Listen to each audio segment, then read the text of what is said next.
Hey everyone! Welcome back to another episode of English in the Real World.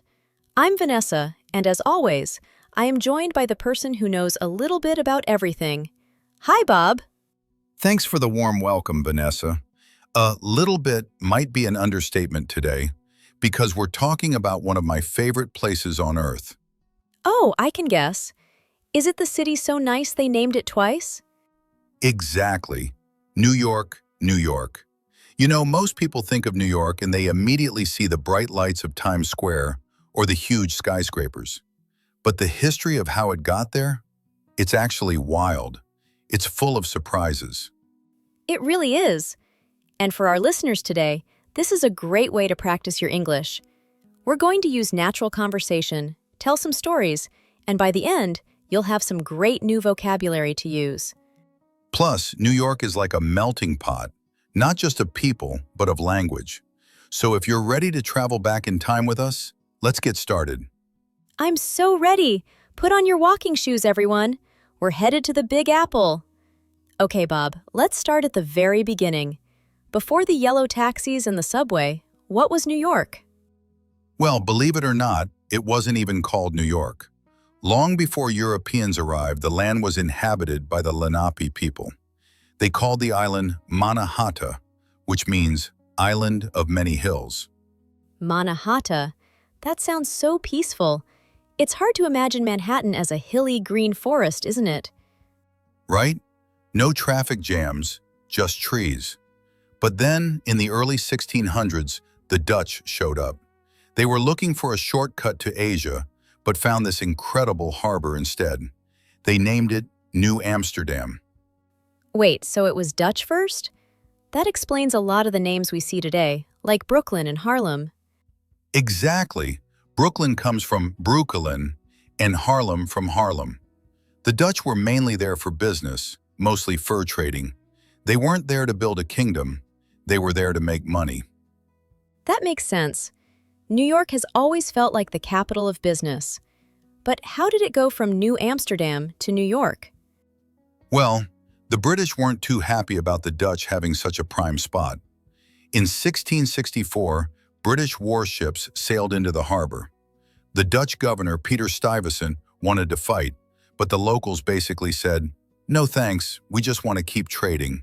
So they handed over the keys without a single shot being fired. That's so polite. Here you go, take the city. Just let us keep our shops open. Pretty much. The King of England gave the land to his brother, the Duke of York.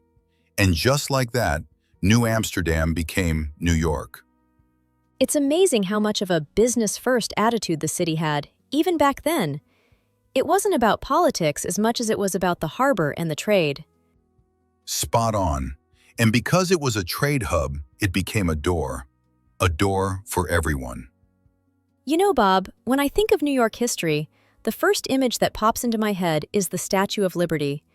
It feels like the symbol of the whole American dream. It really is. But there's a place right next to it that's even more important for history. Ellis Island. Oh, I've heard about this. That's where the immigrants went, right? Exactly. Between 1892 and 1954, over 12 million people passed through those doors. I mean, think about that number for a second. 12 million people carrying everything they owned in a single suitcase. That's incredible. I can't imagine the nerves. You've traveled across the ocean, you don't speak the language, and you're looking at this massive city. I actually have a story about that. Well, it's a case study of sorts. Think about a typical family from Italy or Poland in the year 1900. They would arrive at Ellis Island, and the first thing they'd see is the Great Hall. It was loud, crowded, and smelled like, well, like thousands of people who hadn't showered in weeks. Oh boy, not exactly a five-star hotel. Not at all. They had to go through medical exams and legal questions. You know, I read about a man named Giuseppe who came from Sicily. He had $10 in his pocket. Just $10. He didn't speak a word of English. But he saw the skyline and felt like he was in a movie, even though movies barely existed yet. That's the New York spirit, right? That if I can make it here, I can make it anywhere vibe. Definitely. But it wasn't easy. These immigrants moved into tenements, these tiny, cramped apartments in the Lower East Side. Sometimes 12 people lived in 2 rooms. That sounds exhausting. But that's how neighborhoods like Little Italy and Chinatown started, isn't it? People staying close to what they knew? Precisely. They created these little home bases. And that's why New York food is so good today. You have the Jewish delis, the Italian pizza, the Chinese dumplings. It all started because people were homesick and starving. I mean, that's a pretty good silver lining to living in a cramped apartment. But what about the skyscrapers? When did the city start growing up? That was the race to the sky in the 1920s. Steel was the new big thing. You had the Chrysler Building and the Empire State Building literally racing to see who could be taller. It was like a giant game of who's the boss. I love that. It shows the ego and the ambition of the city. It's not just a place to live, it's a place to compete. That's New York in a nutshell, Vanessa. It's always moving, always building, and always looking for the next big thing. Okay, Bob, we've covered a lot of ground, from the Dutch fur traders to the skyscrapers. But we used some pretty specific words and idioms there. Let's break some of those down for our listeners. Good idea. Let's look at 5 phrases that will make you sound like a pro. First one, melting pot. I used that in the intro.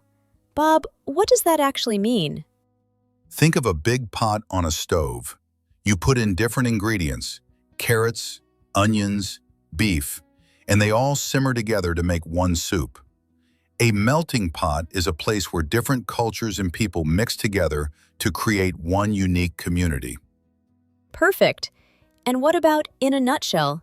You said, that's New York in a nutshell. It doesn't involve actual nuts. It means to summarize something simply. If I give you a long story in just one sentence, I'm giving it to you in a nutshell. I love that one. Okay, number 3, silver lining. I mentioned that when talking about the food. This comes from the saying, every cloud has a silver lining. It means finding something positive in a bad situation. So the apartments were small, the bad part, but the food was amazing, the silver lining. Great. How about a more business one? You mentioned the Dutch wanted a prime spot. Prime means the best or of the highest quality. A prime spot is the best location. If you have an apartment right next to Central Park, you have a prime spot. And finally, an idiom I used, to cover a lot of ground. That's a very common one. It means to talk about many different topics or to travel a long distance. Since we talked about 400 years of history in 15 minutes, we definitely covered a lot of ground. We really did. Listeners, try to use one of those today. Maybe tell someone about your favorite movie in a nutshell. Well, Vanessa, I think we barely scratched the surface of New York, but it's a good start. I agree. The history of New York is really the history of people coming together to build something bigger than themselves. It's messy, it's loud, but it's incredibly inspiring. Just like learning a language, it takes time. It can be crowded in your brain sometimes, but the result is beautiful. That is a very poetic way to end the show, Bob. I try. Thank you all so much for listening to English in the Real World. If you enjoyed this trip through New York history, please make sure to hit the subscribe button and leave us a review. It really helps the channel. And let us know in the comments, if you moved to New York in 1900, what's the one thing you would bring in your suitcase? Oh, that's a great question. I can't wait to read the answers. Until next time, keep practicing and stay curious. Bye-bye. See ya!